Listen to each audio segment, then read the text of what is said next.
Hi friends, my name is Veera Raghavaiah. In this video I want to explain about Dharma. So for Dharma there is no equivalent word in English. So the closely matching word is law.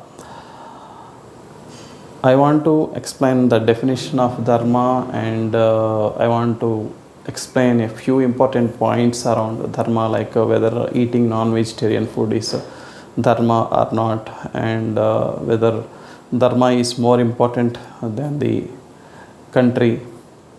I will explain a few points like this after explaining the definition of Dharma. Okay, what is the definition? So, law or Dharma is compliance to sustainable actions. There are already some so-called definitions, for Dharma, like doing good things is Dharma. Good things is actually a synonym, it is not a definition. And doing help to others. There are some attempts to define Dharma, but these either become invalid or they become synonyms sometimes. So there is no proper definition. That is why I made a perfect definition for Dharma. And see, without even a perfect definition, people still can judge many things in their lives as good or bad, right? But still, I needed to make this definition because in many times, in many circumstances in life, it becomes so difficult to take decisions.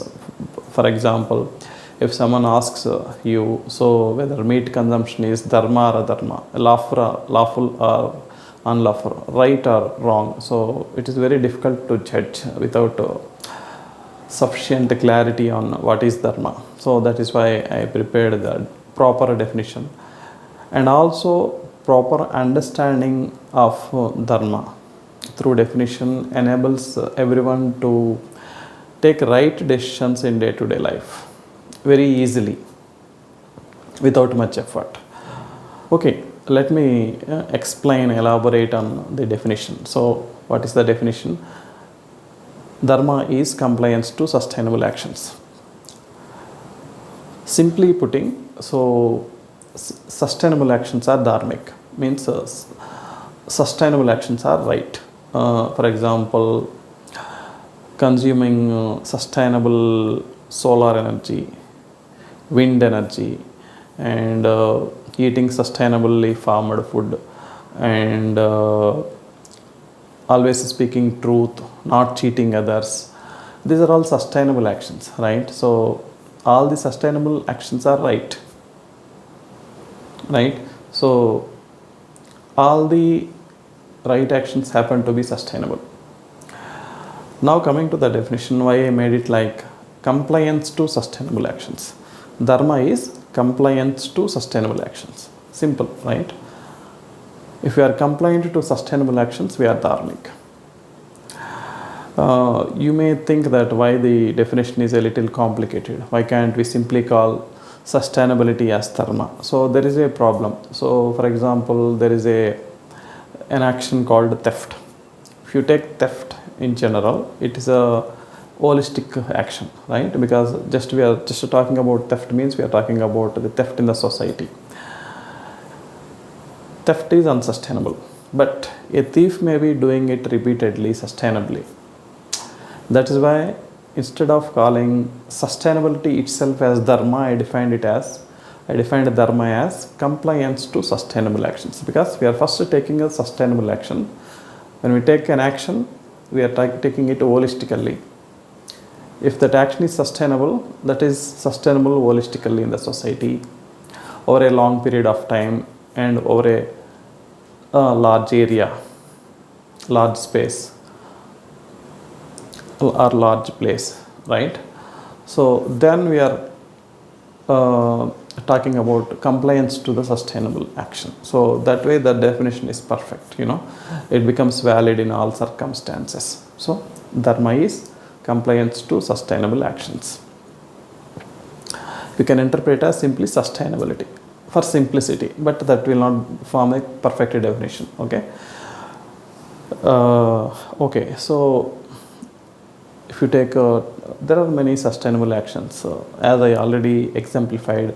So there are many things we can judge as dharma or adharma based on sustainability. Anything. So, for example, someone is narcotics, consuming of banned narcotic drugs, dangerous narcotic drugs. So, see, narcotic drug consumption is unacceptable, unbearable by the family members of the person who is consuming them, right?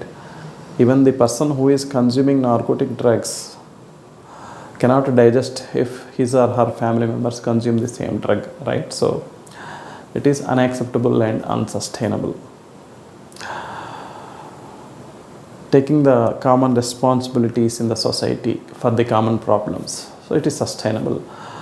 Spreading of science, scientific knowledge is sustainable. Spreading of rumors, spreading of ignorance, lies is unsustainable. So this is how we can judge any action as right or wrong, dharma or adharma, lawful or unlawful based on its sustainability. Now coming to meat consumption, is killing animals for meat dharma. If animals are farmed sustainably and if animals are killed in a sustainable manner, in the sense there is no environmental imbalance caused by eating the meat or by killing the animals, it is right, it is sustainable, it is dharma, it is lawful.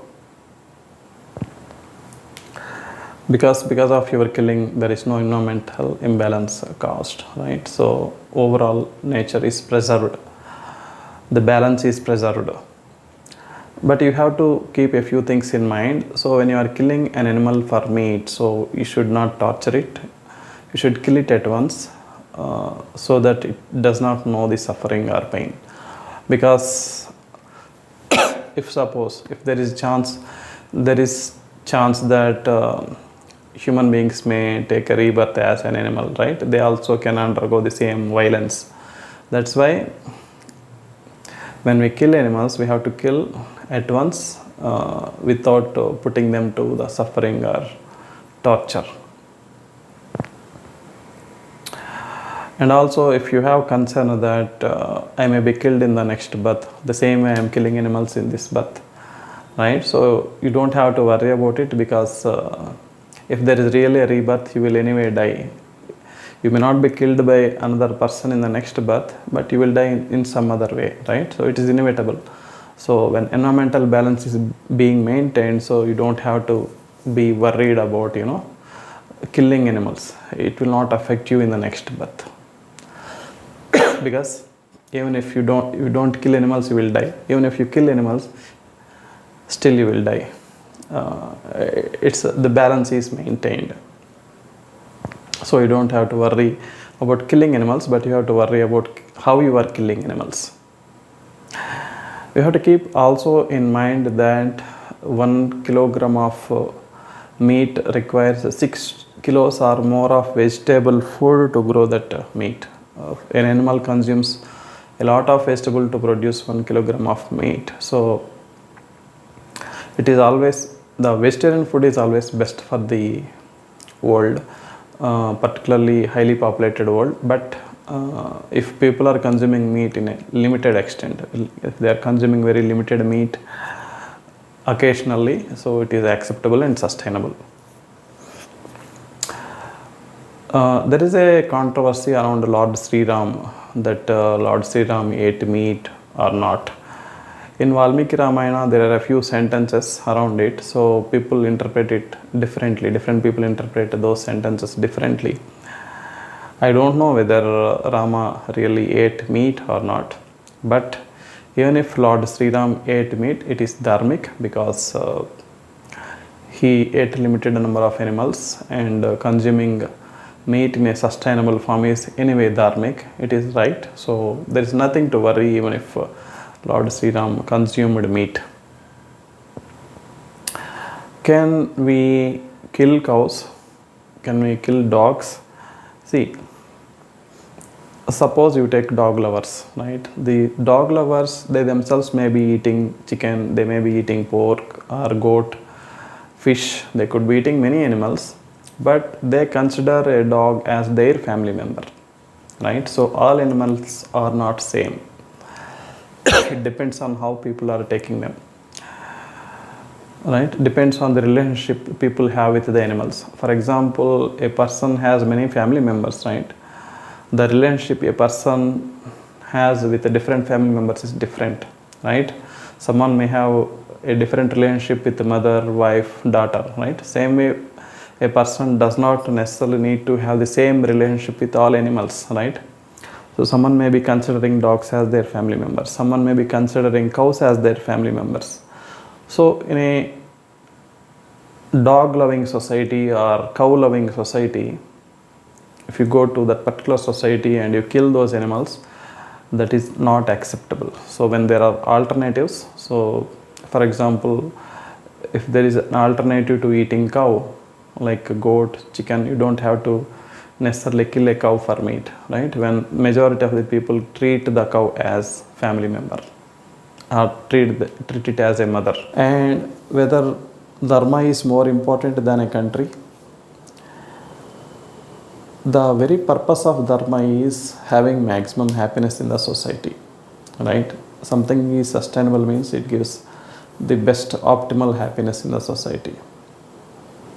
The very purpose of following dharma is having maximum happiness in the society. So everybody must be compliant to dharma, and a country is nothing but people, right? So because dharma, the very purpose of dharma is to have the best happiness, of course dharma is more important than a country. If there is any religion whose main culture is following dharma, then definitely that religion is superior to the country. The followers of that religion can give more importance to the religion than to the country if that religion adheres to dharma. If adherence to dharma is their main custom, if it is part of their culture. So then religion becomes more important than the country. I request everybody to share this video as much as possible with as many people as possible.